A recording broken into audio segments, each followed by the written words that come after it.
দর্শক, 6 মাস যেতে না যেতেই ডক্টর মোহাম্মদ ইউনূস সরকারের বিরুদ্ধে আন্তর্জাতিকভাবে নানান প্রশ্ন উত্থাপিত হতে শুরু করেছে। গত 13ই ফেব্রুয়ারি যুক্তরাষ্ট্রে যখন ডোনাল্ড ট্রাম্প এবং নরেন্দ্র মোদীর মধ্যে বৈঠক অনুষ্ঠিত হচ্ছিল, ঠিক সেই মুহূর্তে যুক্তরাষ্ট্রের একটি বিশেষ অঙ্গরাজ্য নিউ হ্যাম্পশায়ার, এই রাজ্যটির পার্লামেন্টে একটি রেজুলেশন পাস হয়েছে। কি সেই রেজুলেশন? সেটি হচ্ছে বর্তমান সরকারের সময়ে যে হত্যা, খুন কিংবা মব জাস্টিস হচ্ছে, সেগুলোর বিরুদ্ধে একটি প্রস্তাব উত্থাপিত হয়েছে, এগুলোর বিরুদ্ধে তদন্ত করার জন্য এবং তদন্তপূর্বক মার্কিন কংগ্রেস, হোয়াইট হাউস এবং মার্কিন স্টেট ডিপার্টমেন্ট যাতে ব্যবস্থা নেয় সে বিষয়ে এই রেজুলেশনটি পাস হয়েছে। এবং সেখানে রিপাবলিকান এবং ডেমোক্র্যাট দলীয় সদস্যরা তারা সবাই অকণ্ঠ সমর্থন জানিয়েছে। যদি বলি যে কত ভোটে এটি পাস হয়েছে, পক্ষে ভোট দিয়েছেন 328 জন আর বিপক্ষে 41 জন। এই রেজুলেশনে বলা হচ্ছে বা প্রস্তাবে বলা হচ্ছে, হোয়াইট হাউস, কংগ্রেস, স্টেট ডিপার্টমেন্টের প্রতি আহ্বান জানানো হচ্ছে বাংলাদেশে অন্তর্বর্তী সরকার কর্তৃক ধর্মীয় সংখ্যালঘু সম্প্রদায় এবং আওয়ামী লীগের নেতাকর্মীদের হত্যা, গ্রেপ্তার এবং বাড়িঘর যে জ্বালিয়ে দেওয়া হচ্ছে তার বিরুদ্ধে যেন যথাযথ পদক্ষেপ নেওয়া হয়। যে হিংসাত্মক আচরণ সংঘটিত হচ্ছে তার বিরুদ্ধে যেন যথাযথ ব্যবস্থা নেওয়া হয়।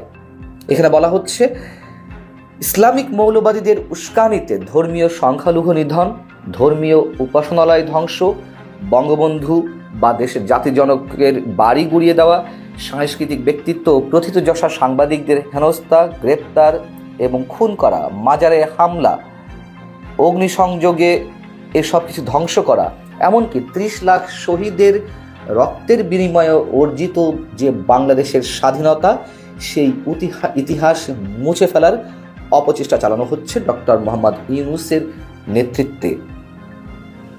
এ ধরনের অপকর্মের বিরুদ্ধে কথা বললেই সংশ্লিষ্টদের বিরুদ্ধে দমনপীড়ন, শেখ হাসিনার নেতৃত্বাধীন সরকারের সাথে সংশ্লিষ্ট ছিলেন এমন মন্ত্রী, এমপি, রাজনীতিকের বিরুদ্ধে হত্যা মামলা দায়ের এবং গ্রেপ্তার করা হচ্ছে, এমনকি শত শত পুলিশ অফিসারকেও হত্যার ঘটনা ঘটছে এবং এখনও পুলিশের উপর বর্বরোচিত আক্রমণের ঘটনা ঘটছে। বিচার বহির্ভূত হত্যাকাণ্ড অব্যাহত রয়েছে গোটা বাংলাদেশে। এটি যে শিরোনামে এই রেজুলেশনটি এসেছে তা হচ্ছে, urging the United States government investigate allegations of abuse of minorities, specially Hindus, Buddhist, Christian and other religious minorities by the interim government of Bangladesh. সংখ্যালঘু নির্যাতন নিয়ে নানান ধরনের বিতর্ক রয়েছে। ভারতের পক্ষ থেকে নানান ধরনের অপপ্রচার চালানো হয়েছে, সেটিও আমরা স্বীকার করি। আবার সংখ্যালঘু নির্যাতন যে হচ্ছে না সেটাও নিশ্চয়ই আমরা মনে করি না। এবং সেইগুলো আমি বারবার বলছি যে 5 আগস্টের পরে যেভাবে আওয়ামী লীগের নেতাকর্মীদের উপরে হামলা হয়েছে, সেই হিসেবে সংখ্যালঘু হিসেবে যাদেরকে আমরা উল্লেখ করি, যদিও আমি সংখ্যালঘু শব্দটার সঙ্গে একমত পোষণ করি না, যা হোক, হিন্দু কিংবা অন্য ধর্মের মানুষদের উপরে এইভাবেই আক্রমণ করা হয়েছে, তাদেরকে ধরে নেওয়া হয়েছে, আওয়ামী লীগের সঙ্গে তারা জড়িত। কিন্তু ভারত নিশ্চয় যেভাবে প্রচার করেছে আমি এখনো পর্যন্ত সেটির সঙ্গে একমত নই। যেভাবে গণহত্যা চালানো হচ্ছে, সেনাবাহিনী চট্টগ্রামে গণহত্যা চালিয়েছে, রাজধানী ঢাকাতে লাশের পর লাশ ছড়িয়ে রয়েছে, নিশ্চয়ই এ ধরনের প্রমাণ কেউ দিতে পারবেন না। তবে নির্যাতন তো সংখ্যালঘুরা সবসময়ই হয়ে থাকেন। এখন বিষয়টি হচ্ছে যে এই যে রেজলিউশনটি পাস হয়েছে এটি কতটা গুরুত্ব বহন করে, কতটা গুরুত্ব রয়েছে। অনেকের কাছে মনে হতে পারে যে এটি একটি স্টেট পার্লামেন্টে উত্থাপিত যে প্রস্তাব, সেটিতে আর ফেডারেল গভর্নমেন্ট কতটুকুই বা কর্ণপাত করবে। হতে পারে, যারা এমনটি মনে করছেন হতে পারে, কিন্তু আমাদের বিবেচনায় রাখা দরকার মার্কিন যে 50টি স্টেট রয়েছে সেখানে যদি আরও একাধিক স্টেটের পার্লামেন্টে এই ধরনের আলোচনা ওঠে এবং এই ধরনের প্রস্তাব পাস হয়, সেগুলো যখন মার্কিন স্টেট ডিপার্টমেন্ট, ফেডারেল গভর্নমেন্ট বা মার্কিন কংগ্রেসের কাছে যাবে, নিশ্চয়ই তারা গুরুত্ব দিয়ে দেখবে। অনেকে এও বলতে পারেন যে গত 13ই ফেব্রুয়ারি বৈঠকের পরে সংবাদ সম্মেলনে যেভাবে ট্রাম্প নরেন্দ্র মোদীর উপরে বাংলাদেশের বিষয়টি ছেড়ে দিলেন এই বিষয়ে উত্তর দেওয়ার জন্য, অর্থাৎ ডোনাল্ড ট্রাম্প কোনো ধরনের গুরুত্বই দেননি, এমনটি যারা মনে করেন সেই ক্ষেত্রে বলছি এর উল্টোটাও হতে পারে। এটা ডোনাল্ড ট্রাম্প ইচ্ছাকৃতভাবে অ্যাভয়েড করে গেছেন, কিন্তু যেই তুলসী গ্যাবার্ডের বিষয়ে কথাবার্তা হচ্ছে, মার্কিন গোয়েন্দা প্রধান বা পরিচালকের দায়িত্বে রয়েছেন, তিনি অসম্ভব ক্ষমতাশালী। এটি তাদের মাধ্যমে একটা মেকানিজম করে তারা এইভাবেই এগোচ্ছে যে যুক্তরাষ্ট্র সরাসরি এর মধ্যে ইনভলভ হতে চাচ্ছে না, কিন্তু বিভিন্ন জায়গা থেকে যেভাবে প্রশ্নগুলো উত্থাপিত হচ্ছে রেজলিউশন আকারে, সেইগুলোতে মার্কিন ফেডারেল গভর্নমেন্ট ধীরে ধীরে অ্যাকশনে যেতে পারে বা যাবে, এমনও তো হতে পারে। অতএব আমরা বলতে পারি না যে এটি খুব গুরুত্বপূর্ণ, আবার একেবারেও উড়িয়ে দিতে পারি না।